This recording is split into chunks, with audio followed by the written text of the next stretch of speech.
Es bien difícil para las mujeres hacer dinero. Creo que es bien importante como agradecerles a las mujeres que han abierto camino. Yo dije, no tengo ni idea de dónde voy a sacar el dinero porque todo lo que ganaba me lo gastaba. Todos los niños, no importa qué carrera vayan a estudiar, necesitan aprender a manejar el dinero. Gracias a mis limitaciones es que logré hacer lo que estoy haciendo ahorita. Pero hay una creencia, el dinero es malo. Te vas creando una narrativa. Es bien interesante como analizar qué narrativa tienes con el dinero. Crecimos en ese entorno cultural que te daba como esta idea de que el hombre era el que tenía que generar, que de repente vemos el tema del dinero como poder, pero hay que saber cómo lo utilizamos. Las enfermedades te están diciendo algo, cuenta cómo el miedo nos ayuda o nos perjudica. No me da tiempo ni permiso de llorar, era como no me puedo ver triste. En las finanzas también nos hablan de las emociones, entonces el miedo, por ejemplo, lo puedes transformar en tu mejor aliado. Te vale tener miedo, lo que no se vale es que el miedo te tenga a ti. ¿Cuál historia te cuentas tú acerca del dinero? Y algo que yo siempre digo es el agradecimiento es el principio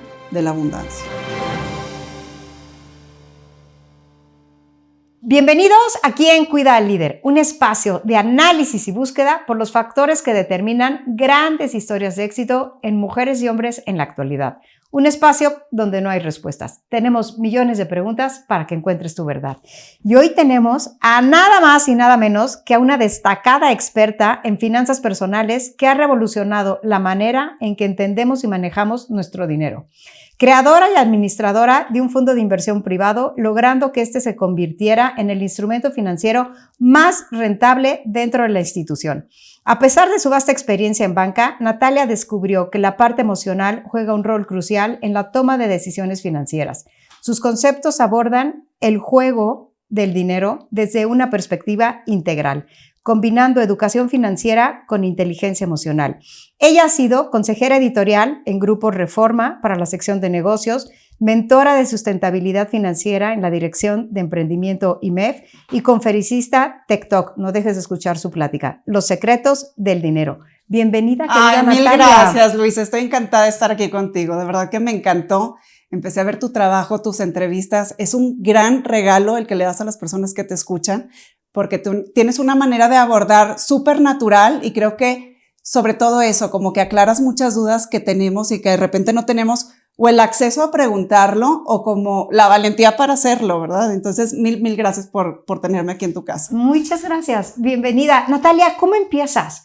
Eres una mujer preciosa, inteligente, preparada, aguerrida, en un mundo donde los hombres, porque poderosos, para mí dinero es poder. Sí, y así lo defino. Sí, y es un gran instrumento. Y es poder adquisitivo, la realidad es esa, por eso es el poder adquisitivo. Pero la verdad es que es un mundo dirigido por hombres, el mercado financiero. ¿Qué porcentaje de mujeres hay? Somos bien poquitas, son como 30% ahorita en el tema de las finanzas. 30% me parece muchísimo. Y es muchísimo de cuando yo empecé hace 20 años. O sea, ahorita es porque nos hemos ido abriendo, pero ves a muchas mujeres. Justo ahorita está como presidenta del IMEF una mujer. De la bolsa que se acaba de abrir también es mujer. Entonces estamos viendo muchísimo más representación en el tema financiero que antes no se veía. En la Asociación de Banqueros también. También en la Asociación de Banqueros justo. Está Regina. Sí. Entonces creo que es bien importante como agradecerles a las mujeres que han abierto camino porque, como dices tú, era un tema muy arraigado culturalmente, en donde el hombre era el que manejaba el dinero y el hombre era el que manejaba las inversiones. Pero además tenemos las mujeres la creencia desde muy chiquitas que no somos buenas para la matemática. Sí. Entonces, desde chiquitas hay ahí una creencia que nos limita para entrarle al mundo financiero. Nosotras mismas. Sí, creo que nos vendemos ese diálogo. O sea, creo que de alguna manera, fíjate que a mí me pasó, yo llegué a las finanzas casi que por accidente. ¿Cómo llegaste? Yo me dedicaba a hacer desfiles de moda, trabajé en Carolina Herrera, o sea, nada que ver con este tema, nada. Un día me habla una amiga y me dice, oye Natalia, fíjate que mi cuñado está esperando a alguien que hable inglés y español para contestar el teléfono en la casa de bolsa. Y le decía, bueno, yo no sé por qué me hablaste a mí, le dije, soy disléxica, jamás en la vida me aprendí las tablas de multiplicar, o sea, es a la peor persona que le pudiste haber hablado. Y me dice, no hombre Natalia, ¿por qué no te das oportunidad y vas a la casa de bolsa? Entonces llegué, yo no sé si le caí bien al cuñado, yo no sé qué pasó, y me dice, ¿sabes contestar el teléfono? Sí, bueno, contratada.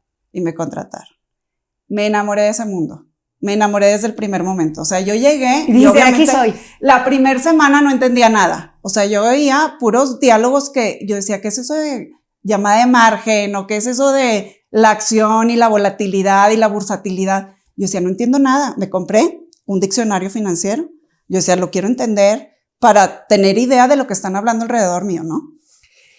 Resulta que pasa tiempo, yo creo que ya habían pasado como 7 meses, y le digo a mi jefe, ¿sabes qué? Yo quiero tener la licencia para ser asesora financiera.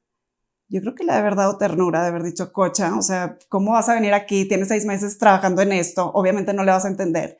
Y le dije, ¿crees que se pueda? Me dice, pues de que se puede, se puede. Me dice, pero Natalia, no tengas tanta expectativa, porque hay personas que estudiaron finanzas y que se tardaron en tener la licencia. Entonces, nada más no quiero que te ilusiones mucho. Le dije, bueno, fíjate que aunque la dislexia fue para mí como una limitante porque yo no me sabía las tablas de multiplicar, aprendí a estudiar bien diferente. O sea, era como si a mí me decían, te tienes que aprender las 3 carabelas. Yo decía, bueno. Entonces me imaginaba una niña pintando a la Virgen María. Entonces sí, yo decía, es la niña, la pinta y la Santa María. Entonces mi cerebro de alguna manera funcionaba de diferente forma, pero tenía que encontrar la manera de hacerlo para aterrizarlo y tener el resultado.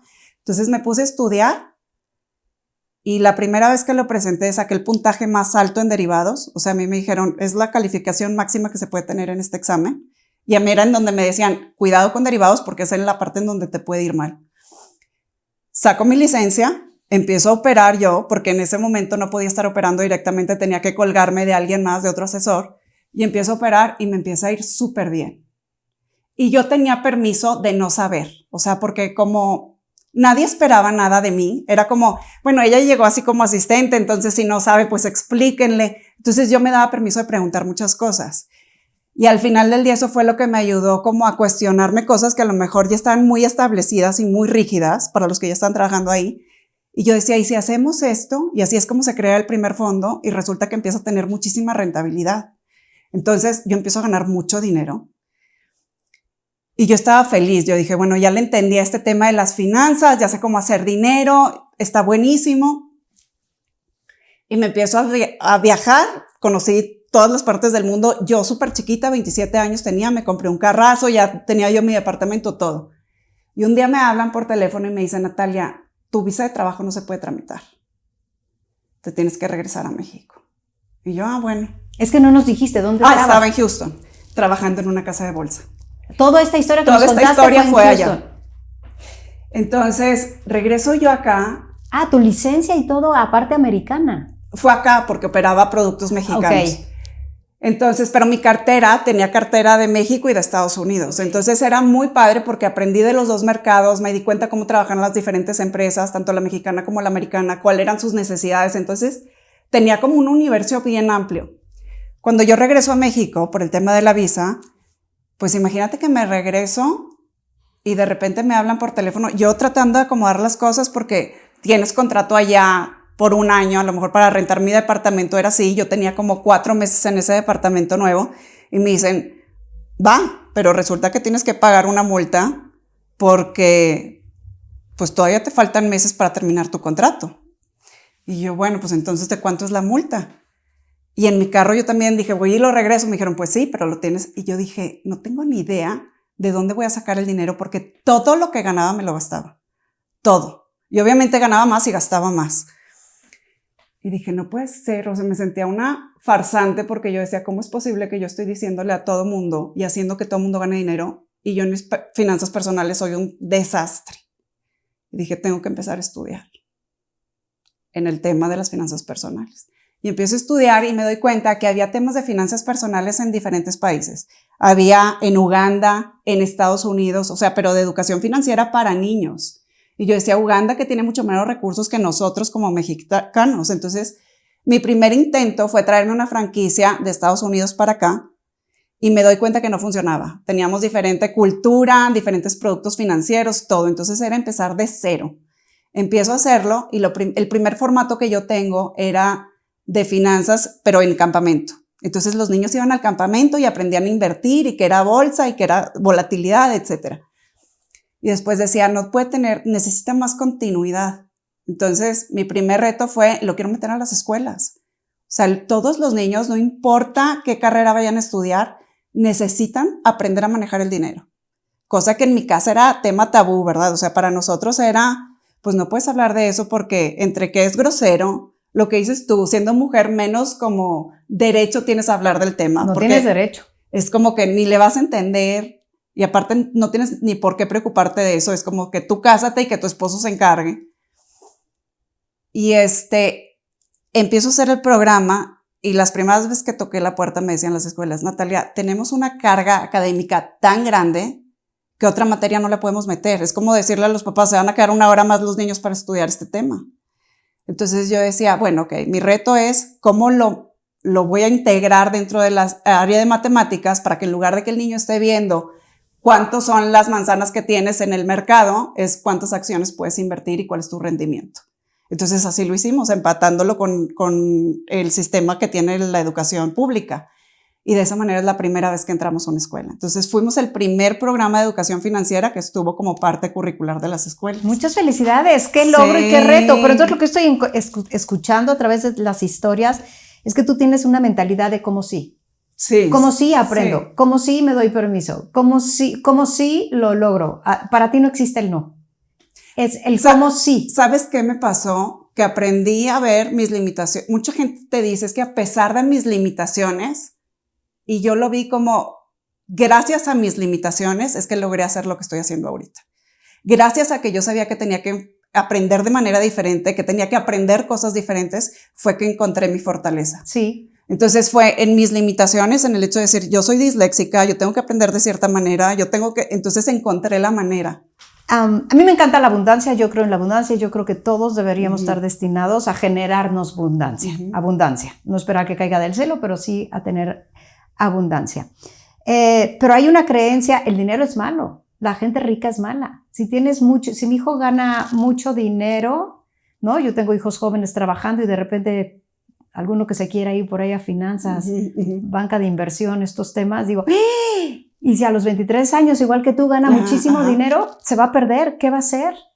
¿Es correcto? ¿Es equivocado? Fíjate que todos creamos nuestras creencias de acuerdo al entorno en el que vivimos. Si nosotros escuchábamos, fulanito se divorció desde que empezó a tener dinero, tu tío se peleó conmigo porque me quitó esto, entonces tú te vas creando una narrativa. Es bien interesante como analizar qué narrativa tienes con el dinero. Entonces, a los que nos escuchan, cada uno de nosotros revisar la narrativa que me cuento del dinero. Sí, justo lo que decías ahorita, es bien difícil para las mujeres hacer dinero. Eso te está limitando de alguna manera, entonces es cómo lo transformo. El otro día alguien me dijo eso y le dije, no, es difícil para quien no trabaja, es difícil para quien no es valiente, es difícil para quien no entiende que ese es un objetivo.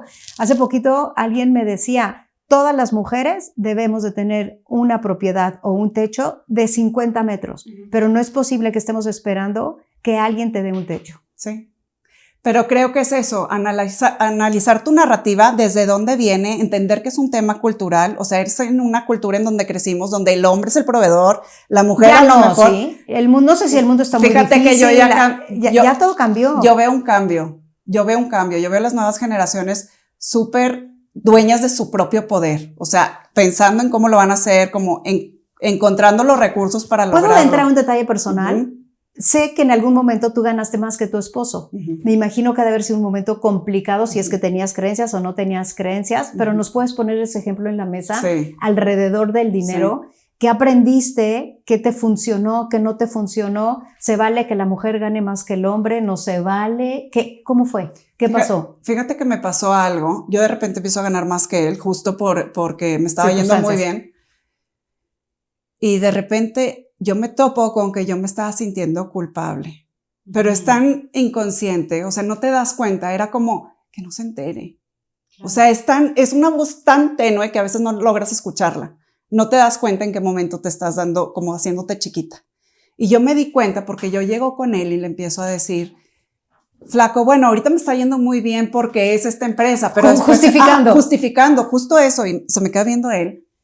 Él, gracias a Dios, él creció en una familia en donde su mamá toda la vida trabajó, entonces para él era normal ver eso, que una mujer podía generar sus propios recursos. Y él se me queda viendo y me dice, flaca, si alguien se merece que le vaya bien es a ti. Y yo, como si me hubieran dado un permiso. Eso te dice, pero aparte liberador, ya me dio permiso. Pero es bien triste porque dices, ¿por qué necesito pedir permiso? Pero hay que entender sin juzgar nuestro contexto. porque después nos latigamos de que cómo puedes pensar así. Es normal. Crecimos en ese entorno cultural que te daba como esta idea de que el hombre era el que tenía que generar.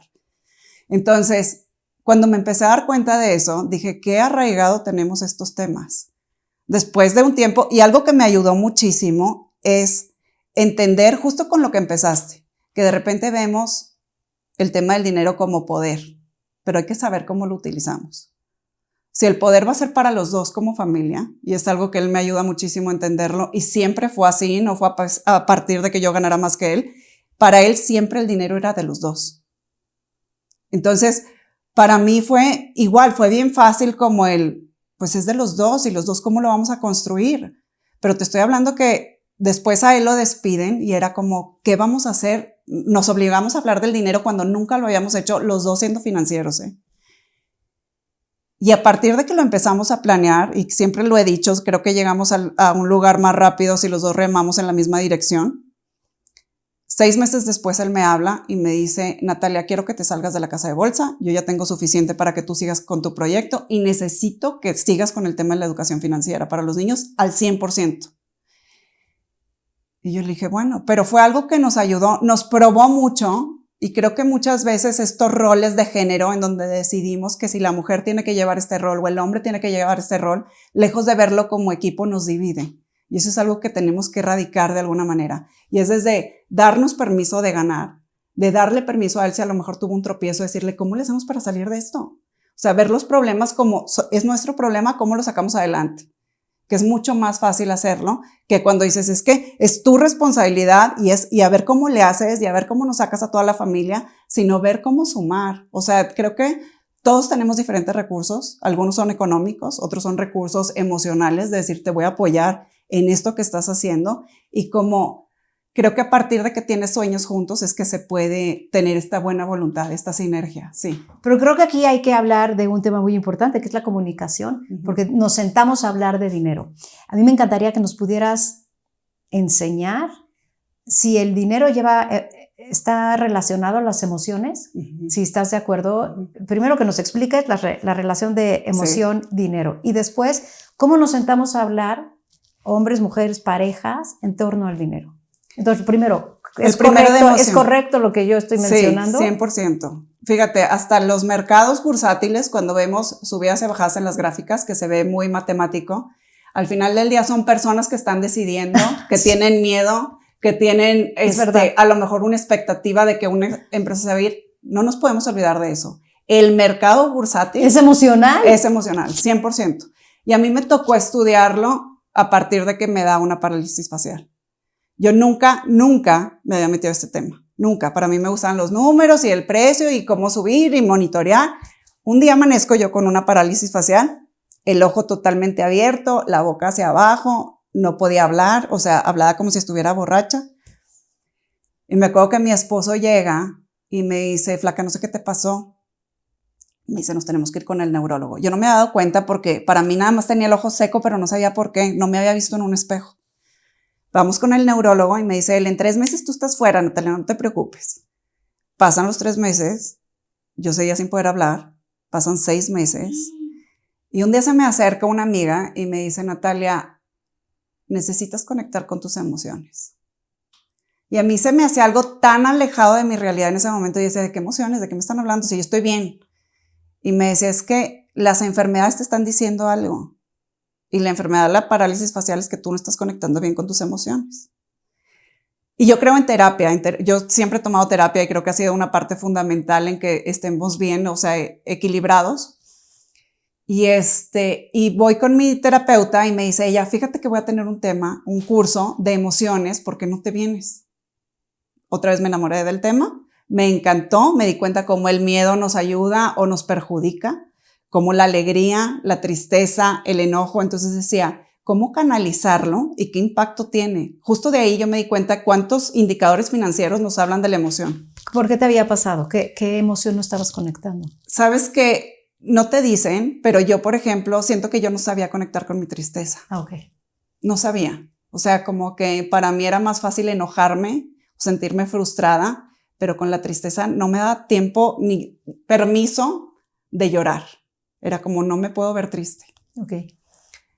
digamos que mi entorno no se permitía. Era como, ¿por qué vas a estar triste si tienes todo? O sea, ¿por qué te vas a sentir triste si era como malagradecido? Y siendo seres humanos, pues tenemos el derecho Claro, a sentir todo. Sí, todo. Y yo había pasado episodios de mucha tristeza, que se me habían, pierdo a 2 de mis mejores amigas, o sea, a bien temprana edad, una en un accidente de avión y otra porque muere de leucemia. No lloré hasta 3 años y medio después. Entonces era algo que no sabía cómo gestionarlo. Era bien raro, porque yo el día que ella muere, yo me acuerdo que la primera vez que muere Alba, que es una amiga que vivía en Saltillo, me enojé muchísimo, pero era como el enojo de, ¿por qué? ¿Por qué ella? O sea, si es la persona más linda, más buena, y no me daba permiso de conectar y de llorarlo. Entonces fueron duelos, yo creo que se me fueron guardando en el cuerpo y en algún momento mi cuerpo me dijo ya. Gracias por compartir. Y pasa esto, me meto al tema emocional y lo empiezo a vincular mucho con el tema financiero. Porque yo me daba cuenta de cuántas veces, cómo no me daba miedo invertir el dinero de la más gente, pero cuando se trataba del mío, a mí me daba un pánico horrible. O sea, yo decía, ¿y si lo pierdo? Y después decía, claro, o sea, tenemos un indicador financiero que se llama aversión al riesgo y no es nada más que miedo. O sea, en las finanzas también nos hablan de las emociones o la confianza del consumidor. Sí. También es una emoción. Entonces, cómo lo empecé a vincular y decía cómo el enojo de repente hace que rompas contratos porque no te gustó cómo te dijeron algo y resulta que dejas de recibir cierto ingreso. Ajá. O cómo el miedo te paraliza y dices, no me voy a meter a esto porque no le entiendo bien. O la alegría de decir, me acaba de llegar un contrato buenísimo, entonces me voy a ir a endeudar con una casa. Entonces es cómo gestionarlo para que funcione a tu favor en lugar de que te perjudique. Entonces el miedo, por ejemplo, lo puedes transformar en tu mejor aliado. El miedo, el único mensaje que te quiero decir es ten cuidado. ¿Ten cuidado de qué? Pues no sé, de que te puedan hacer un fraude, de que tienes que revisar los contratos, de que tienes que revisar con la persona que estás haciendo el negocio, qué rendimiento ha tenido la acción en la que quieres invertir, a qué institución le vas a apostar para meter tu dinero. Entonces, al final del día, cada una de las emociones bien gestionadas se pueden utilizar como una gran herramienta. Y justo hace poco, fíjate, nosotros habíamos invertido aquí en México y nos toca invertir en Estados Unidos. Tenía pánico, Luisa. Ya sabiendo toda esta información, de la nada, pues yo obviamente hago todo el estudio, le empiezo a decir a mi esposo, justo cuando me marcaste estaba en Florida porque habíamos firmado una casa que compramos allá. ¡Felicidades! Gracias. ¡Qué increíble! Estábamos allá. Y yo me acuerdo que yo estaba súper contenta, la ilusión de que la casa y nosotros como que es nuestra manera de asegurar nuestra vejez, de decir, bueno, nosotros queremos vivir. Es lo ¿no? que estaba pensando, no es comprar una casa, no. Es lo que está simbolizando como a la pareja, a la casa. Muchas felicidades, exacto, qué gran logro. Sí, gracias. Entonces sí, estamos súper contentos, pero justo estaba haciendo todo el estudio de que cuánto se había apreciado la propiedad en esa área, qué crecimiento tenía, qué empresas estaban invirtiendo ahí, etcétera.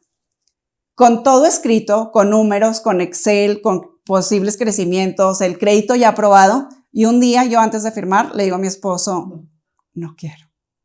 Y me decía, pero dime por qué. Y le dije, no sé. Y me dice, pero dime por qué. Yo no sé, siento que yo no puedo tomar la decisión. Dime que la estás tomando tú. Y se me queda viendo y me dice, ok, la estoy tomando yo estoy tomando esta decisión, no te preocupes. Y fuimos y firmamos. Pero yo dije, siendo consciente y estudiando el miedo, saber que a veces, justo lo dije en una plática, dije, se vale tener miedo, lo que no se vale es que el miedo te tenga a ti. Que te secuestre, que la emoción te secuestre. Entonces, es darte cuenta de eso, de cuando la emoción te está gobernando. ¿Cómo sé cuando me está secuestrando y cuándo es intuición? Fíjate que me di cuenta de algo, que la manera en que tú, porque aparte muchas veces queremos interpretar esto de esa manera. Justo cuando íbamos a firmar, teníamos que firmar en Estados Unidos. Vamos para allá y se nos ponchó una llanta. El destino, no hay que Exacto, ir. No hay que ir. Dios nos está diciendo que no tenemos que llegar. Nunca en la vida se nos había ponchado la llanta al ir al aeropuerto y hoy que vamos a firmar se poncha. Y empieza el diálogo interno de que qué casualidad, esto es una señal, si no lo veo yo, ¿qué va a pasar? 1000 cosas. Y me frené. Tú solita paras tu pensamiento. Yo soy dueña de mi pensamiento. Dije, ¿y todas las luces verdes que has tenido? tuviste los recursos para hacerlo, te dieron el crédito, encontraste la casa, o sea, todo en tiempo récord. Nosotros decidimos de hoy a un mes y teníamos casa, crédito, la propiedad, todo firmado. Y me frené.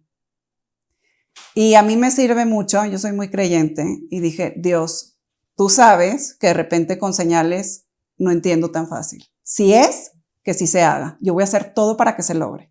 Y si no, yo sé que tú puedes lograr que esto que no avance. Y me entregué.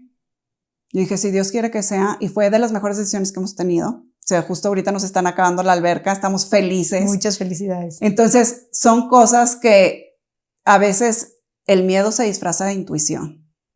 El miedo te está diciendo, soy la intuición. Nosotros sabemos que el miedo de alguna manera se convirtió en nuestro enemigo si no lo sabes manejar.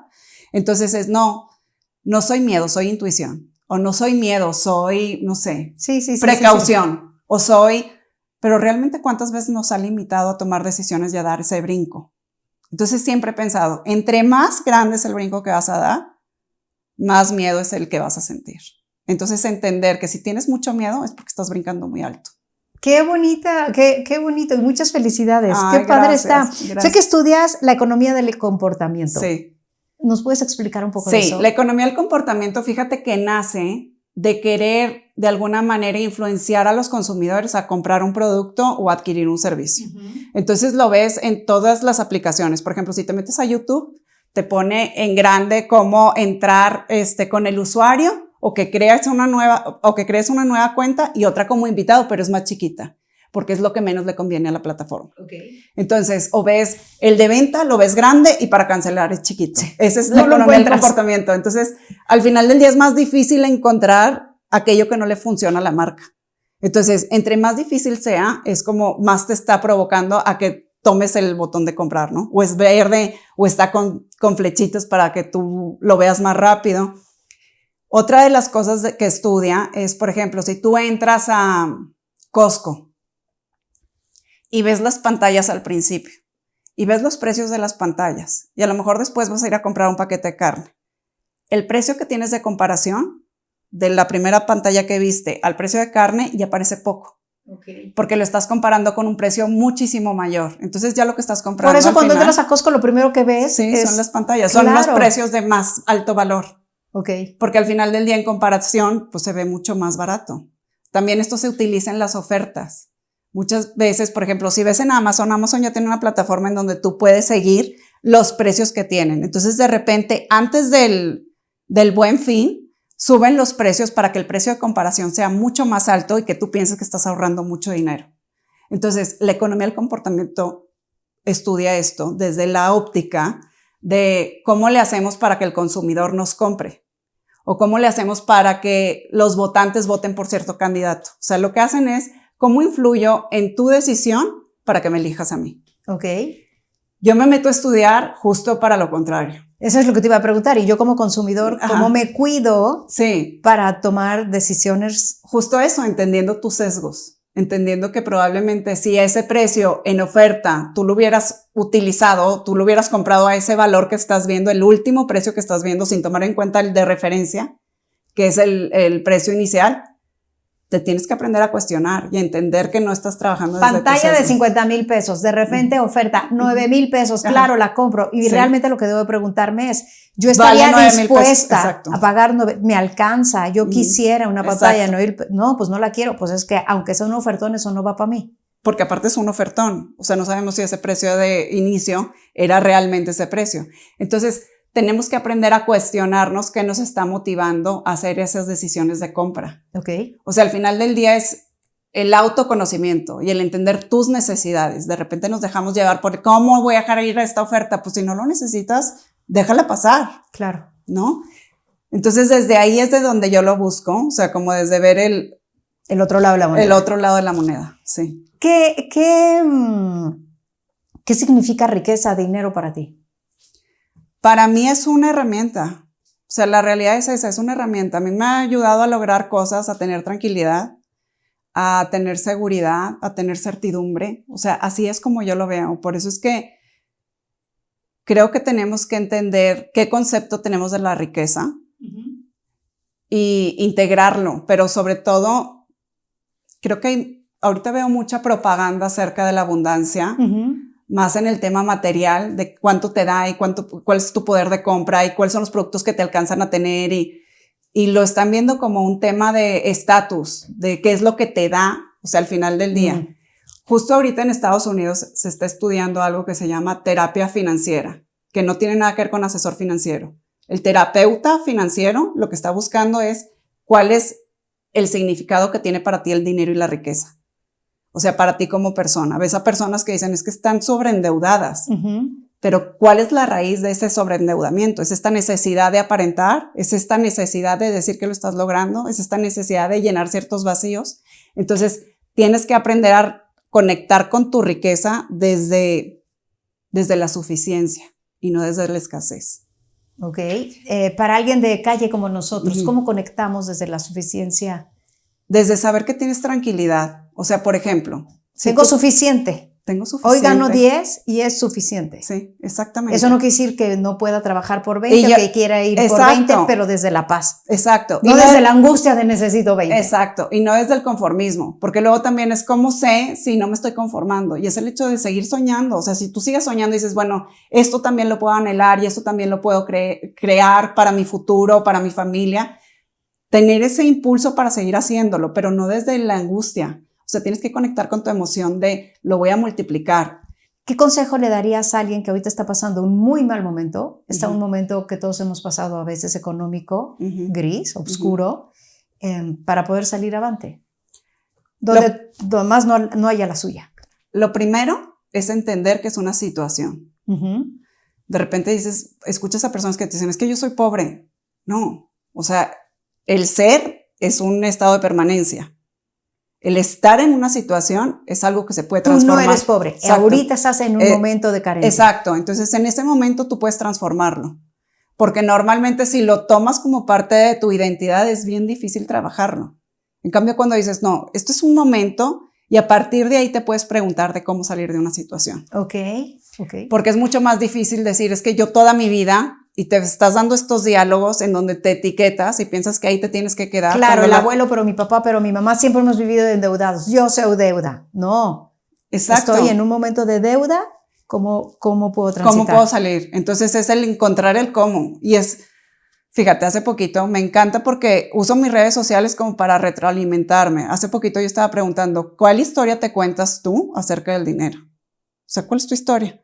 Tú puedes decir, es que yo soy mujer y pues probablemente no tengo la capacidad para generar lo que genera un hombre. O me escribió una maestra y me decía, es que yo soy maestra, no sé nada de administración. Entonces ¿cómo cambio mi narrativa? Pues me compro un diccionario de finanzas como lo dices tú. No hay justificaciones, ¿no? O sea, o llegas o no llegas a la meta. Justo es aquí ver no hay peros. Exactamente esa narrativa que tú tienes y decir, ¿cómo la transformo? Siendo maestra, sé que tengo las herramientas suficientes para aprender todo aquello que quiera aprender, incluso las finanzas personales. Claro. Entonces, me escribe otra persona y me dice, mi papá me dejó la empresa, jamás me dejó asomarme al negocio y resulta que ahorita no tengo ni idea de cómo hacerlo. Entonces, ¿cómo cambio mi narrativa? Gracias a que mi papá me dejó esta empresa, tengo la oportunidad de poder aprender todo esto para aplicarlo ahí y sacarla adelante. Y seguramente papá confiaba en mí, porque si no, no me lo hubiera dejado. Exacto. Él está viendo algo en mí que yo no estoy viendo. Exacto. Puedo salir avante. Exacto. Entonces, toda esa narrativa al final del día es analizarla, darte cuenta cuál es decir, de aquí qué semillas de poder puedo sacar para transformar mi futuro. Entonces, creo que es eso, aprender a ver todo aquello que nos estamos diciendo. Hay una terapia de narrativa que se trata totalmente de eso, de escuchar qué es lo que te estás diciendo para poderlo transformar. También hubo un chavo que me escribe y me dice, es que yo toda mi vida he sido pobre, o sea, me ha tocado trabajar y hacer con bien poquito. Y le digo, gracias a eso, o sea, ya tienes una habilidad súper importante, que es el saber utilizar los recursos de manera eficiente. O sea, ya lo que te falta es bien poquito. Entonces, en medida que tú te vas dando cuenta del valor que ya tienes como persona, es como realmente puedes salir adelante de una situación que no te define, que puede ser temporal. Entonces, el primer paso que yo le diría a la persona es darte cuenta las pepitas de oro que tienes en tu vida. Y aprender, a ver, si ahorita me está tocando un tema de endeudamiento porque no supe cómo manejar la deuda, ¿qué aprendizaje tienes que sacar de ahí? Y después les digo, vendan todo lo que no te está funcionando. Todo lo que no te genera, sácalo de tu vida. Y sea así de prioritario en todo lo que entra en tu vida. Si en lugar de estar viendo la novela, porque estás edúcate financieramente. Aprende una nueva habilidad para poder tener mejores ingresos o un ingreso extra en el fin de semana. Entonces, tienes que ser muy cauteloso en qué le pones prioridad en tu vida. Y dejar de pensar que esa situación te está definiendo. Y es elegir, todo se trata de elegir. ¿Qué elijo pensar? ¿Qué elijo ver? ¿En qué elijo tener mi tiempo? ¿En qué elijo poner mi energía? Entonces es cómo todo esto que estoy pasando me va a ayudar a estar en un mejor lugar mañana. Entonces creo que eso es lo que le diría a alguien que esté pasando por un mal momento. Enfócate en lo que sí tienes y date cuenta cómo vas a utilizar los recursos que tienes para poder transformar tu situación. Me fascina y me encantaría, si me permites agregar algo, que es revisa el costo. ¿Qué costo estoy pagando por tener esta creencia? ¿Qué costo estoy pagando por hacer esto que estoy haciendo? ¿No? Cuando ves los costos dices, no. Me conviene más. Me encanta que lo estás utilizando como costo. Todo tiene un costo. Todo. Incluso el hecho de no tener dinero. El no tener dinero tiene un costo. Estás preocupado, no sabes cómo vas a pagar la renta, estás estresado, no estás durmiendo bien, tienes problemas con tu marido, lo que quieras. Y también tiene un costo salir de esa situación. Tienes que educarte, tienes que trabajar más. ¿Qué costo quieres pagar? Exacto. Entonces, ¿qué costo quieres pagar? Cualquiera de las dos situaciones tienen un costo. Elige. Decide cuál quieres, sí, elige cuál quieres. Y una vez que eliges, dejas de ser víctima. Exacto. Porque tú lo elegiste. Te responsabilizas. Me fascina. Querida Natalia, ¿qué consejo le darías a alguien que está entrando al mundo financiero? A alguien que está saliendo de la universidad, finanzas, y está entrando a este mundo de tanta abundancia financiera. Le diría, administra bien tus recursos. O sea, no nada más me refiero al económico. Mira, hay recursos que todos tenemos. No importa ni tu profesión, ni tu edad, ni tu nacionalidad, nada. Yo le digo el date. El diálogo interno, la atención, el tiempo, tu energía. Entonces, revisa tu diálogo interno, qué te estás diciendo acerca de tu carrera, de cómo está el mercado, etcétera, porque a veces hay gente que dice, es que ya está súper complicado y la inteligencia artificial. Cambia tu diálogo interno con la terapia de narración, de decir, ¿cómo esto lo puedo transformar en algo que me ayude? Tu atención. ¿En dónde vas a poner tu atención? ¿En qué tengo que aprender? ¿En qué es lo que me hace crecer? ¿Cuáles son los podcasts que escucho? ¿Con quién me acerco? ¿A quién le pregunto? El tiempo, que es el recurso más democrático que existe. Todos tenemos 24 horas, no importa de dónde seas, qué puesto tengas, qué títulos. Entonces, ¿cómo estás administrando tu tiempo? Y por último, tu energía. Darte cuenta en dónde estás poniendo tu energía. Entonces, si lo que quieres es aprender acerca de cómo manejar tu dinero y cómo invertirlo y multiplicarlo, etcétera, revisa tu DATE. Diálogo interno, atención, tiempo y energía. Entonces, si eso es lo que quieres aprender, apréndelo. Ahorita yo creo que el tema de la educación está al alcance de todo el mundo. Entonces, ya es una excusa que no se puede dar. Ahorita ya cualquiera que quiera aprender, hay muchísimos recursos en internet gratuitos en donde puedes aprender acerca de lo que quieras. Aquí tenemos la tradición de las preguntas. Creemos que en la vida lo poderoso no está en las respuestas, está en la calidad de las preguntas que nos hacemos. Alguien dejó una pregunta aleatoria para ti. Okay. ¿Qué recomendación le darías a Natalia de 25 años? Le diría, ¿qué recomendación? Confía en el proceso. O sea, porque incluso que en ese momento yo estaba viviendo un proceso complicado, fue lo que me ayudó. Justo todos esos errores financieros fueron los que me hicieron saber cómo salir de ese pozo. Y en ese momento yo me sentía muy, muy angustiada. Y ahorita digo, también esa angustia supe manejarla para saber que la emoción tenía un poder muy significativo en el resultado que iba a tener. Entonces le diría a Natalia, confía en el proceso, esto es parte de lo que te está moldeando para ser la persona que te vas a convertir. Todos tenemos la capacidad y el talento de salir de días negros y de generar abundancia. Sí, todos. Tienes que empezar a cuidarte acá. ¿Qué ves? ¿Qué escuchas? ¿Con quién te juntas? Empieza aquí. Y algo que yo siempre digo es, el agradecimiento es el principio de la abundancia. Agradece todo lo que tengas.